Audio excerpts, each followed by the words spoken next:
마태복음 26장. 예수님께서 이 모든 말씀을 마치셨을 때입니다. 예수님께서 제자들에게 말씀하셨습니다. 너희도 알다시피 이틀 뒤가 유월절이다. 그때에 인자는 넘겨져 십자가에서 죽을 것이다.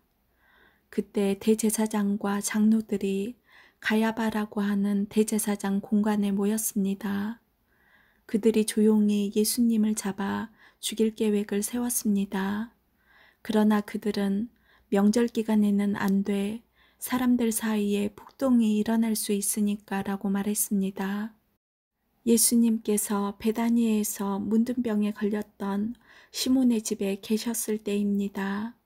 한 여자가 비싼 향유 한 병을 가지고 와 식사하고 계시는 예수님의 머리에 이 향유를 부었습니다.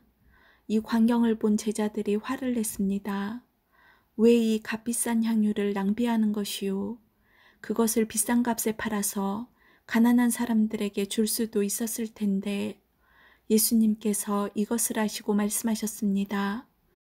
왜 이 여자를 괴롭히느냐? 그는 나에게 좋은 일을 하였다. 가난한 사람들은 항상 너희 가운데 있을 것이다.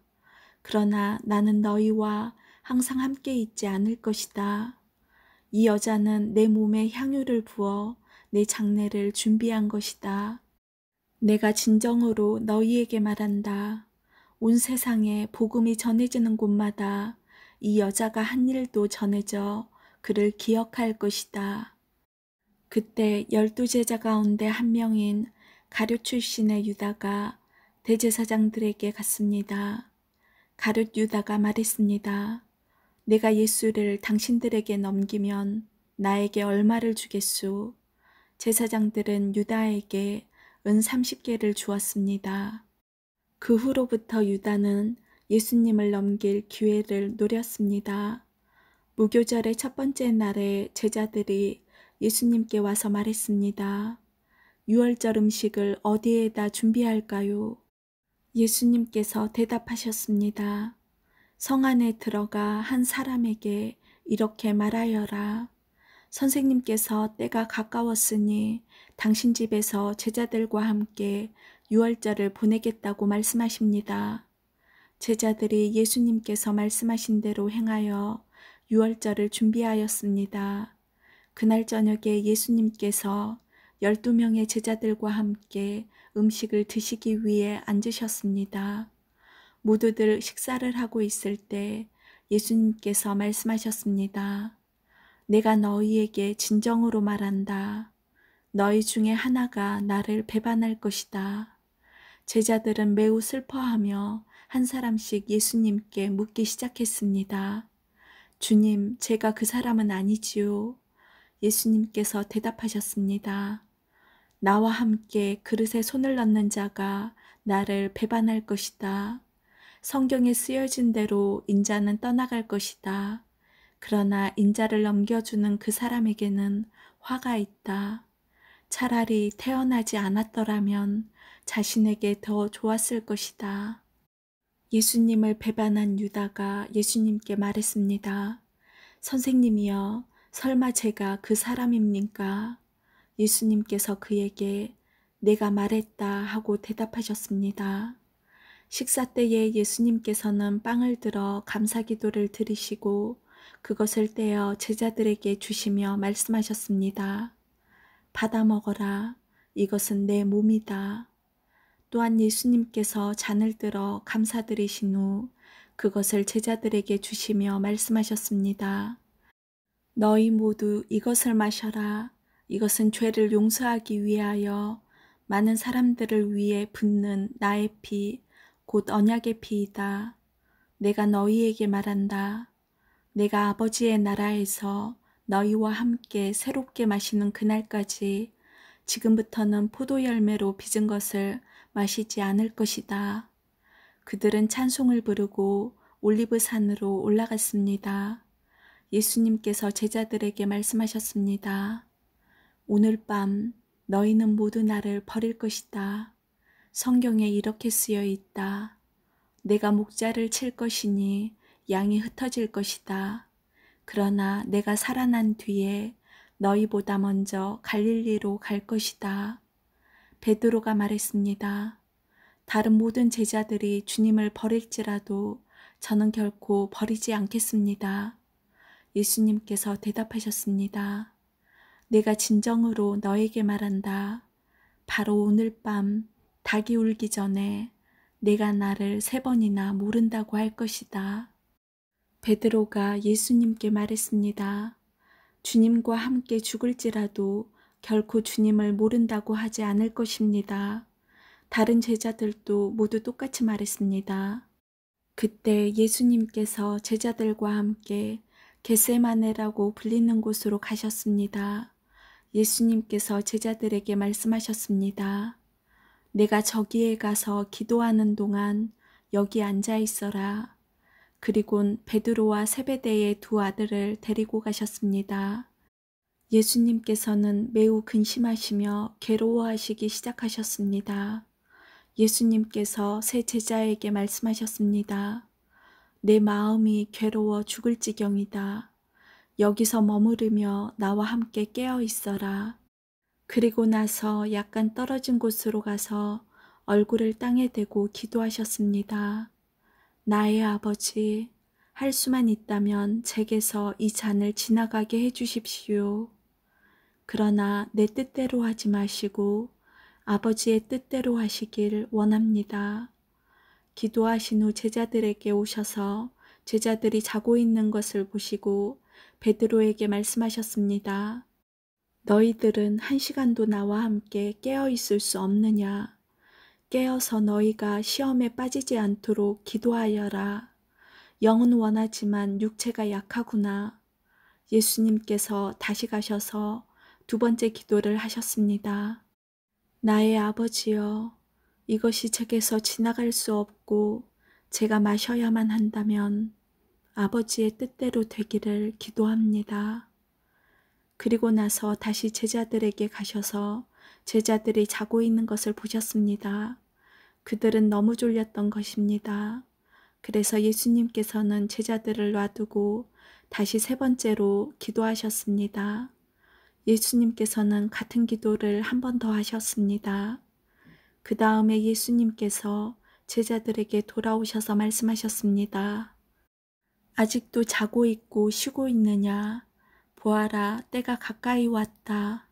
인자가 죄인들의 손에 넘겨진다. 일어나라, 가자. 나를 배반한 사람이 가까이 오고 있다. 예수님께서 말씀하시는 동안 12제자 가운데 하나인 유다가 왔습니다. 대제사장과 백성들의 장로들이 보낸 많은 사람들이 칼과 몽둥이를 들고 유다와 함께 왔습니다. 예수님을 배반한 유다가 이들에게 내가 입맞추는 사람이 바로 그 사람입니다. 그를 잡으시오라며 신호를 정해 주었습니다. 곧바로 유다는 예수님께 가서 말했습니다. 선생님, 안녕하십니까? 그러면서 입을 맞추었습니다. 예수님께서 친구여, 무엇하러 여기에 왔느냐 하고 묻자 사람들이 와서 예수님을 붙잡았습니다. 그러자 예수님과 함께 있던 제자 중 한 사람이 칼을 뽑았습니다. 그리고 대제사장의 종에게 칼을 휘둘러 그 종의 귀를 잘랐습니다. 예수님께서 그에게 말씀하셨습니다. 칼을 도로 제자리에 꽂아라. 칼을 쓰는 사람은 칼로 죽을 것이다. 너는 내가 내 아버지께 말씀드리면 즉시 12군단도 넘는 천사들을 보내주실 것을 생각하지 못하느냐.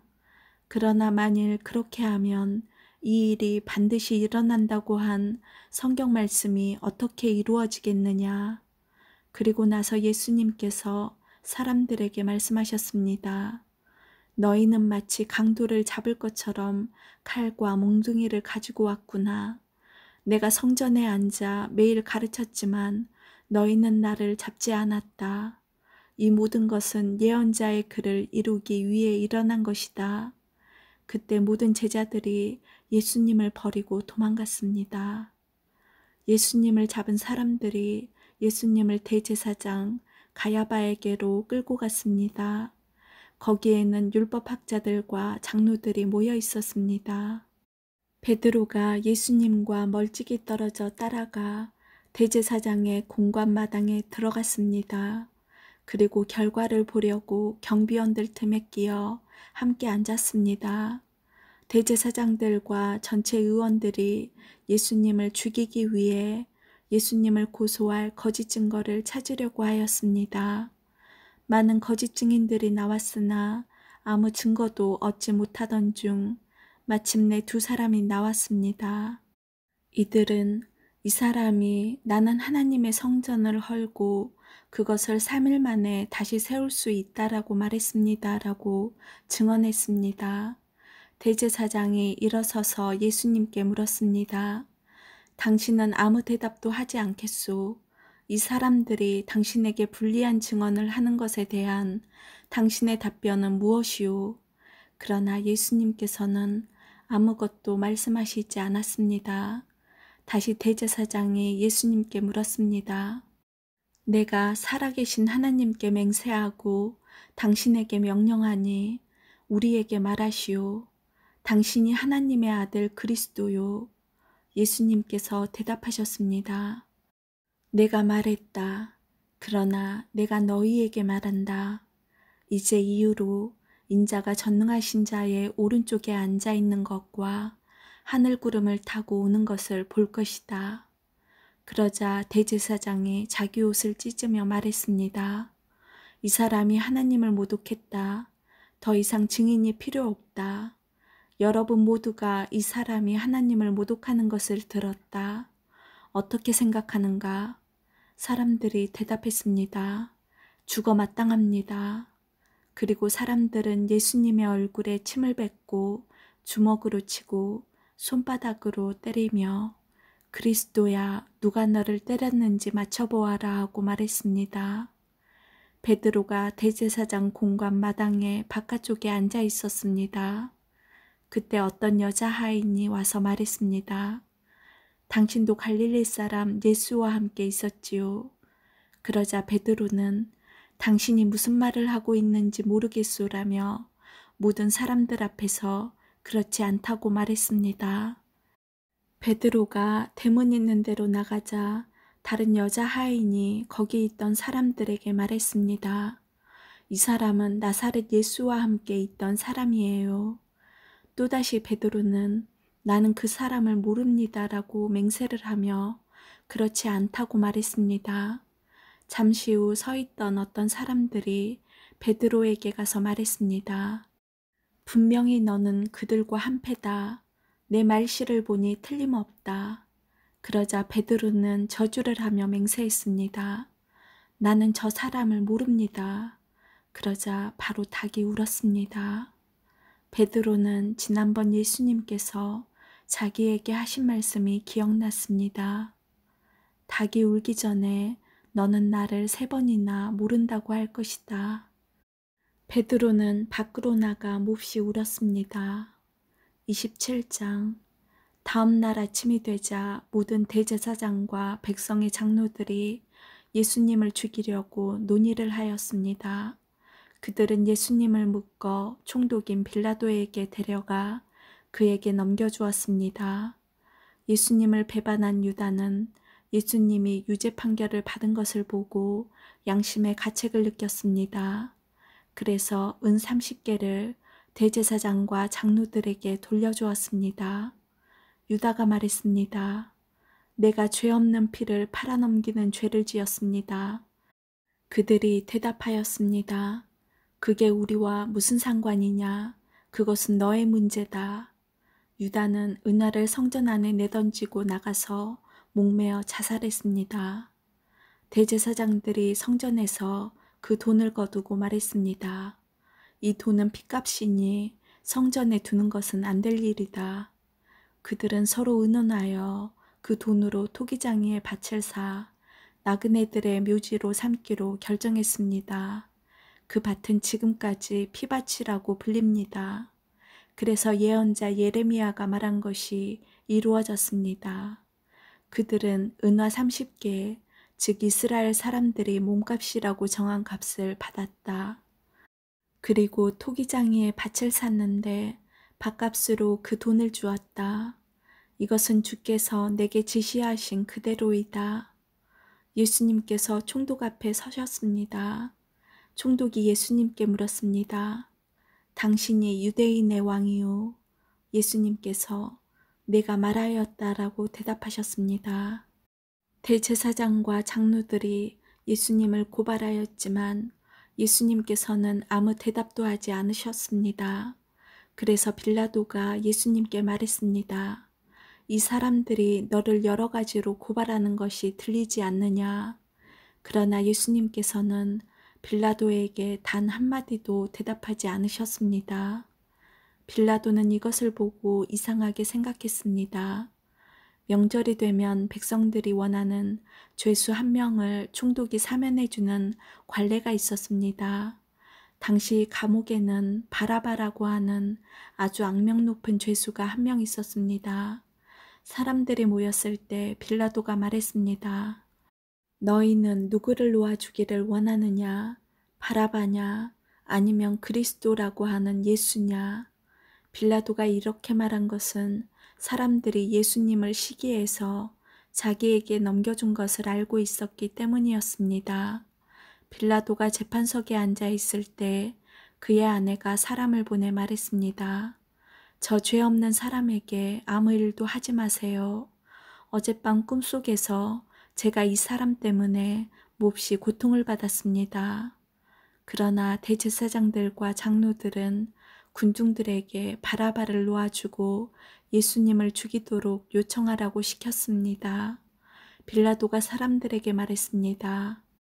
이 두 사람 중에 누구를 석방시켜 주길 원하느냐? 사람들이 대답했습니다. 바라바요. 빌라도가 물었습니다. 그러면 그리스도라고 하는 예수는 어떻게 해야 하겠느냐? 그들이 모두 대답했습니다. 그를 십자가에 매달아 죽이시오. 빌라도가 물었습니다. 그 이유가 무엇이냐? 그가 무슨 악한 일을 했느냐? 그러자 사람들은 더 크게 소리쳤습니다. 그를 십자가에 매달아 죽이시오. 빌라도는 자기로서는 어찌할 도리가 없다는 것을 깨달았습니다. 그리고 잘못하면 폭동이 일어날지도 모른다고 생각하였습니다. 그래서 그는 물을 떠다가 사람들 앞에서 손을 씻으며 말했습니다. 나는 이 사람의 피에 대하여 아무런 책임이 없다. 너희가 알아서 해라. 사람들이 한결같이 대답했습니다. 그의 피에 대한 책임은 우리와 우리 아이들이 지겠습니다. 결국 빌라도는 바라바를 풀어주었습니다. 그리고 예수님을 채찍으로 때리게 한 후 십자가에 매달도록 내어주었습니다. 총독의 군인들이 예수님을 총독의 관저로 끌고 들어갔습니다. 그러자 모든 부대원이 예수님 주위로 모였습니다. 그들은 예수님의 옷을 벗기고 대신 붉은색 옷을 입혔습니다. 그리고 가시로 왕관을 엮어 예수님의 머리 위에 씌웠습니다. 그들은 예수님의 오른손에 지팡이를 쥐어주었습니다. 그리고 유대인의 왕 만세라고 말하며 예수님께 무릎 꿇고 절하면서 놀렸습니다. 그들은 예수님께 침을 뱉고 지팡이를 빼앗아 예수님의 머리를 쳤습니다. 예수님을 실컷 조롱한 후에 붉은색 옷을 벗기고 원래의 옷으로 다시 입혔습니다.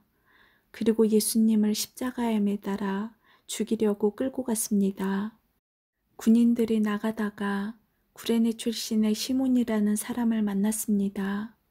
군인들은 그에게 강제로 예수님의 십자가를 지고 가게 하였습니다. 그들은 골고다라는 곳으로 갔습니다. 골고다는 해골의 땅이라는 뜻입니다. 군인들은 예수님께 쓸개즙을 섞은 포도주를 주어 마시게 하였습니다. 그러나 예수님께서는 맛을 보시고는 마시려고 하지 않으셨습니다. 군인들이 예수님을 십자가에 못 박고 제비를 뽑아 예수님의 옷을 나누어 가졌습니다. 그리고 거기에 앉아서 예수님을 계속 지켜보았습니다.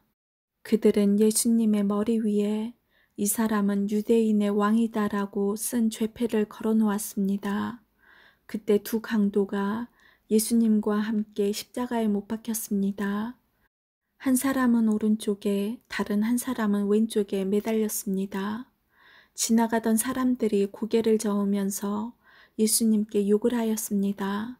성전을 헐고 3일 만에 다시 세운다는 사람아, 내 자신이나 구원하여라.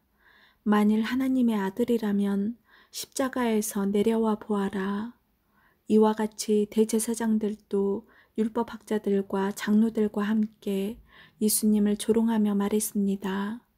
이 사람이 다른 사람들은 구하면서 자기 자신은 구하지 못하는구나. 그는 이스라엘의 왕이니 지금 십자가에서 내려오라지. 그러면 우리가 그를 믿겠다. 그가 하나님을 믿는다는데 하나님께서 원하신다면 그를 당장 구원해 주시라고 그래라. 자신이 나는 하나님의 아들이라고 했으니까 말이다. 예수님과 함께 십자가에 못 박힌 강도들도 똑같은 욕을 예수님께 했습니다. 낮 12시부터 오후 3시까지 온 땅이 어둠에 덮였습니다. 오후 3시쯤에 예수님께서 엘리, 엘리, 라마 사박다니 하고 큰 소리로 외치셨습니다. 이 말은 나의 하나님, 어찌하여 나를 버리셨습니까? 라는 뜻입니다.